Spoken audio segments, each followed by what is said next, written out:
খামোখাই নদীর পাড়ে এসে এসব কাঠকুঠো দিয়ে ঘর বানাচ্ছিস কেন, একটু বলবি? দরকার আছে রে রন্দি। আমাদের রাজ্যের কত মানুষের ঘর নেই বলতো? তারা কেউ বাঁশ কিনতে পারে না, কেউ দরমার ছিটে বেড়া কিনতে পারে না বলে ঘর বানাতে পারে না। আমি যদি তাদের জন্য এই কাঠ দিয়ে ঘর বানাতে পারি তাহলে তো তাদের উপকারই হবে, তাই না? কিন্তু ভোলা, তোর এইটা ঘরের আকৃতি, এতে তো ভাই মানুষ কেন, ছুঁচো ইঁদুর ছাড়া কেউই ঢুকতে পারবে না। মানুষের কথা ভেবেই যখন বানালি, আর একটু বড়ই বানাতে পারতিস। উফ, শিবু দাদা, এই ঘরটা বানিয়ে আমরা প্রথমে পরীক্ষা করছি, তাই তো ছোট ঘর বানাচ্ছি। এবার এর ওপর জল রোদ পড়ার পরেও যদি দেখি এই ঘর একই রকম ভাবে অটুট আছে, তাহলে আমরা বড় ঘর বানাবার প্রস্তাব দেব রাজামশাইকে। তাছাড়া বড় ঘর বানাতে চাইলেই তো আর বানানো যায় না, তার জন্য অনেক কাঠ চাই, ছাউনি দিতে হলে টিন চাই, আমাদের তো সেসবের ব্যবস্থাও করতে হবে। এই ছোট ঘরে তেমন কিছুই লাগছে না, তাই আমরা বানাতে পারছি। ওই বড় ঘর কি আর আমরা এরকম চাইলেই বানিয়ে ফেলতে পারবো বল? তাহলে আপাতত এক কাজ কর, তোদের এই ঘরে আমার আনা এই খাবারগুলোকে রেখে দে। এগুলো যদি এখানে সুরক্ষিত থাকে তাহলে জানবি মানুষ এখানে বেজায় খুশিতেই থাকবে।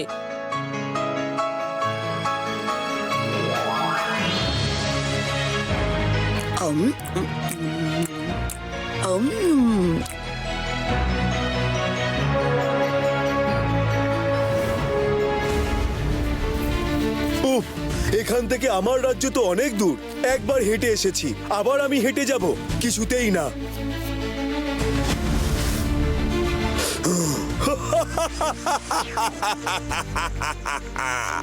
আমি জগৎ শ্রেষ্ঠ জাদুকর কিরমানি, আমি যা ইচ্ছে তাই করতে পারি।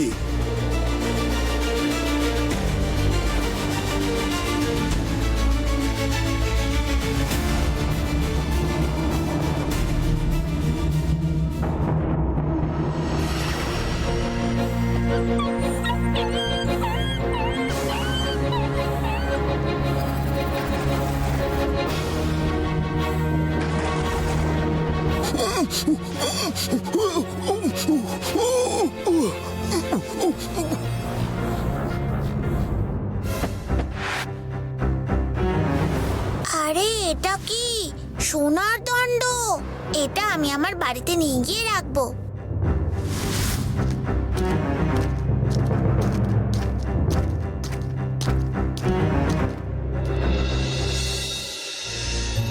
ওরে বাবারে, খুশিতে এমন জাদু করলাম যে সেই জাদু আমার জন্যই কাল হলো। কিন্তু আমার জাদুদণ্ড কোথায় গেল?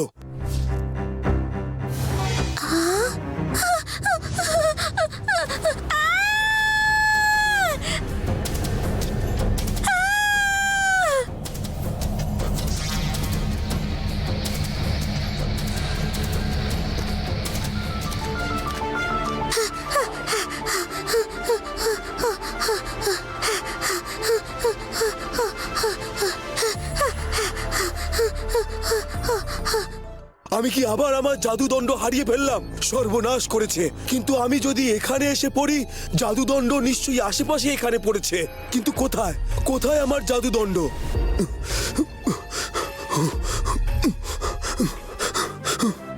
চল নন্দী, এবার নদী থেকে জল তুলে এনে এটার উপর ঢেলে দেখি জল ছাদ টপকে ভেতরে যাচ্ছে কিনা। যদি না যায় তাহলে বুঝতে হবে আমাদের ঘর বানানো সফল হয়েছে।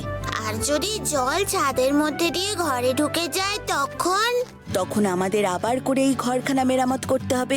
এখন চল তো আগে।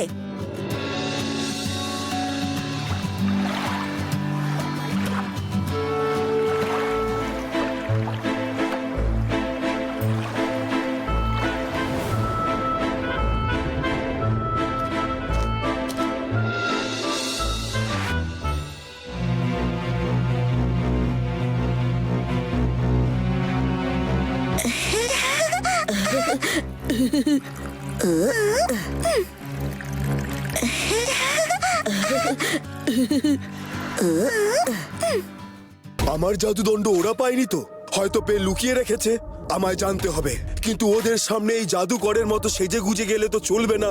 ওদের সামনে আমায় ভোল বদল করতে হবে। বেশ বদল হোক।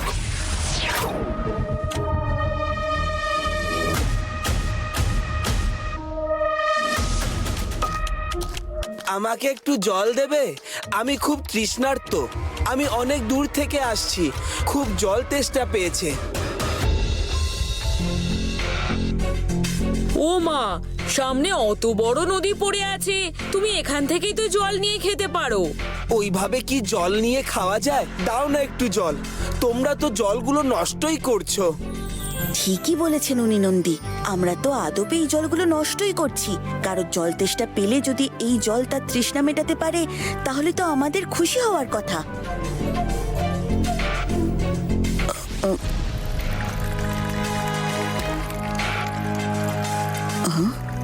আরে, এই লোকটা বললো পথিক, অথচ ওর গলায় এত দামি পাথরের হার ঝুলছে কিভাবে? তার মানে কি এই লোকটা নিজের ভুল বদল করে এসেছে? আমাকে কিছু খেতে দেবে? আমার খুব খিদে পেয়েছে। খাবার? এখানে খাবার কোথায় পাবো? কেন? ওই তো ঘরের ভেতর রয়েছে, দাও না। দিতে পারি, কিন্তু তার আগে তোমায় বলতে হবে তুমি আসলে কে। তুমি সামান্য পথিক হলে ওই পাথরের হার তোমার গলায় এলো কি করে? ওটা তো দামি পাথর। সত্যি করে বলো, নইলে কিন্তু আমি তোমাকে এখান থেকে যেতে দেব না। কে তুমি?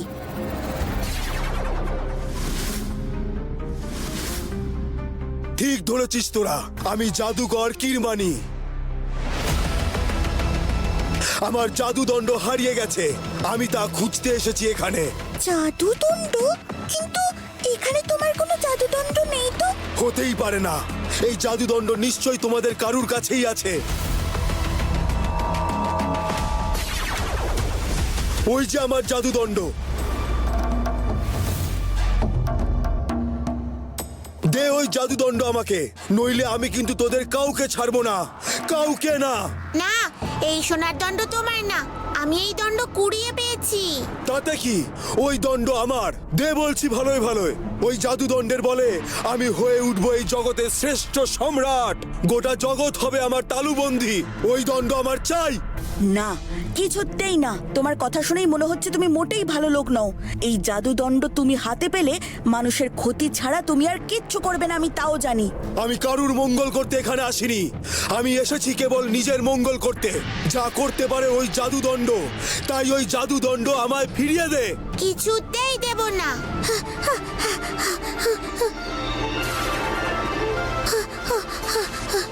তবে রে, আমার জাদুদণ্ড নিয়ে পালিয়ে যাওয়া।